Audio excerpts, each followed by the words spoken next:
ఏ ప్రధానమంత్రి సాధించలేని అనేక రికార్డ్స్ని మోడీ గారు సాధించిన దానిలో ఎక్కడ కూడా అతిశయోక్తి లేదు.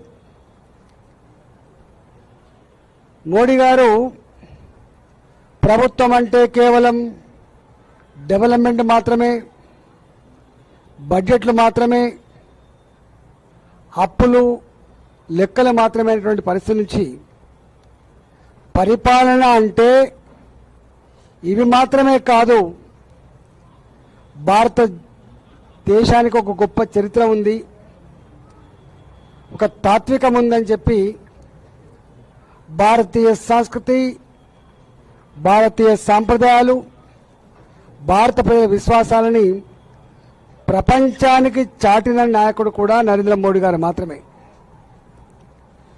ఒకనాడు ఇండియా అంటేనే మేము చదువుకున్న రోజులలో థర్డ్ వరల్డ్ కంట్రీ, ఒక పేద దేశం. చంద్రశేఖర్ గారు ప్రధానమంత్రిగా ఉన్న రోజులలో బంగారాన్ని లండన్ బ్యాంకులలో కుదవబెడితే కానీ జీతాలు ఇవ్వలేని పరిస్థితి అని చెప్పి మనం చదువుకున్నాం. అలాంటి భారత్ ఇవాళ వరల్డ్ బ్యాంక్ సాయం చేస్తే ఒక రోడ్ వేస్తాం, ఏషియన్ డెవలప్మెంట్ బ్యాంక్ సాయం చేస్తేనే ఒక రోడ్ వేస్తామనేటువంటి స్థాయి నుంచి ప్రతినిత్యం పేపర్లలో, టీవీలలో ప్రపంచ బ్యాంక్ జీతగాడు, ప్రపంచ బ్యాంక్కి భారత జాతిని కుదవబెట్టిందని చెప్పి మాట్లాడుకునేటువంటి రోజుల నుంచి ఎక్కడ కూడా ప్రపంచ బ్యాంక్ గురించి కానీ, ఏషియన్ డెవలప్మెంట్ బ్యాంకుల గురించి కానీ, బంగారం తాకట్టు గురించి కానీ ఇవాళ ఎక్కడ లేకుండా తన సొంత కాళ్ళ మీద తను ఎదిగి ప్రపంచంలో ఒక అతివేగంగా అభివృద్ధి చెందుతున్న దేశంగా మోడీ గారి నాయకత్వంలో ఈ దేశం సంతరించుకున్నది. 2014 కంటే పూర్వం 2 లక్షల కోట్ల రూపాయల క్యాపిటల్ ఇన్వెస్ట్మెంట్, ఇన్ఫ్రాస్ట్రక్చర్ మీద ఇన్వెస్ట్మెంట్ చేస్తే 12 లక్షల కోట్ల రూపాయల ఫర్ యానం ఖర్చు పెట్టేటువంటి స్థాయికి ఎదిగిందంటే భారత్ ఎటువైపు దూసుకుపోతుందో మనకు అర్థం కావాలి. ఇవాళ మీకు తెలుసు, చాయ్ వాలా ప్రధానమంత్రి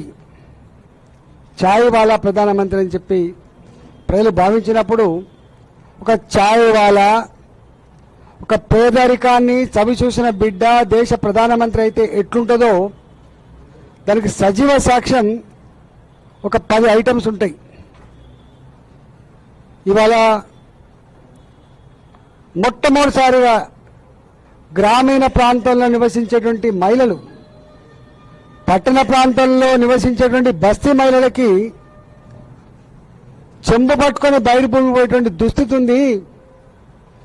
మాట మాట్లాడితే కంప్యూటర్ కమని చెప్తారు, మాట మాట్లాడితే లక్షల కోట్ల రూపాయల జిఎస్టీ గురించి మాట్లాడతారు, ఇవాళ లక్షల కోట్ల రూపాయల బడ్జెట్ గురించి మాట్లాడతారు. ఇవాళ ఏ మహిళనైతే మనం పూజిస్తామో ఈ దేశంలో, ఏ మహిళనైతే గౌరవిస్తామో గా మహిళలకు కనీస టాయిలెట్ సౌకర్యాలు కల్పించిన దుస్థితిలో ఉందని చెప్పి సిగ్గుపడి ఇవాళ ప్రతి ఇంటికి టాయిలెట్ నిర్మాణం చేసి మహిళల ఆత్మగౌరవాన్ని కాపాడి ఇవాళ పేదవాళ్ళని ఆదుకునేటువంటి నాయకుడు మోడీ గారు. అవునా కాదా ఇవాళ ప్రజలు చర్చించుకుంటారు. ప్రతి వ్యక్తి, పేదరికంలో మగ్గే వ్యక్తి కోరుకునేది కూడు, గుడ్డ, నీడ గురించి మాట్లాడతాడు. ఇవాళ నీడ విషయంలో స్వయంగా మోడీ గారే చిన్నదో పెద్దదో ఒక పేదవాళ్ళు చనిపోతే అనాథ శవంగా శ్మశాన వాడకలు వేస్తూ ఉంటారు, కిరాయిదారుల శవాన్నింటికి రానివ్వరు. అదో సెంటిమెంట్ ఉంటుంది. చిన్న ఇల్లే కావచ్చు, పెద్ద ఇల్లే కావచ్చు, సొంత ఇంటి కళ నెరవేర్చాలని చెప్పి పేదవాళ్ళకి 4 లక్షల పైచిలకు ఇల్లు కట్టించి పేదవాళ్ళకి సొంత ఇంటి కళ నెరవేర్చిన ప్రభుత్వం మోడీ గారి ప్రభుత్వం. 4 కోట్లు. ఇవాళ కరోనా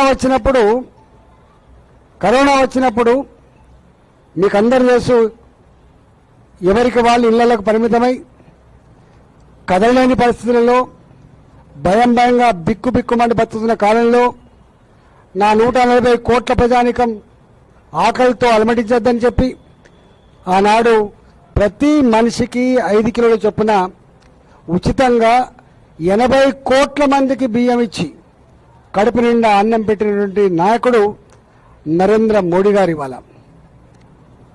ఇవాళ సాఫ్ట్వేర్ హైటెక్ వైపు ఎంత పరుగులు తీసినా, ఇన్ఫ్రాస్ట్రక్చర్ ఎంత గొప్పగా నిర్మాణం చేసినా, చదువుకున్న పిల్లల సంఖ్య ఎంత పెరిగినా, ఇవాళకి కూడా ఈ దేశ ఆర్థిక వ్యవస్థ వ్యవసాయం మీద ఆధారపడి ఉంటుంది.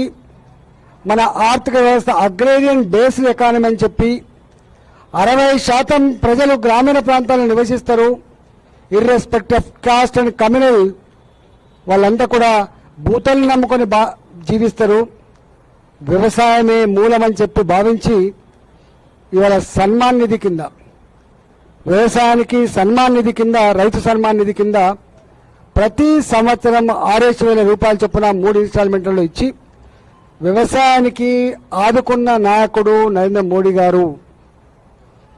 ఒకనాడు మోడీ గారు రాక మునుపు యూరియా బస్తాల కోసం లైన్లలో నిలబడలేక సోసొచ్చి సొమ్మచెల్లి చనిపోయిన సందర్భాలు అనేకం ఉన్నప్పుడు ఇవాళ చెప్పులు లైన్లో పెట్టేది ఒక 2,000 మంది, 3,000 మంది.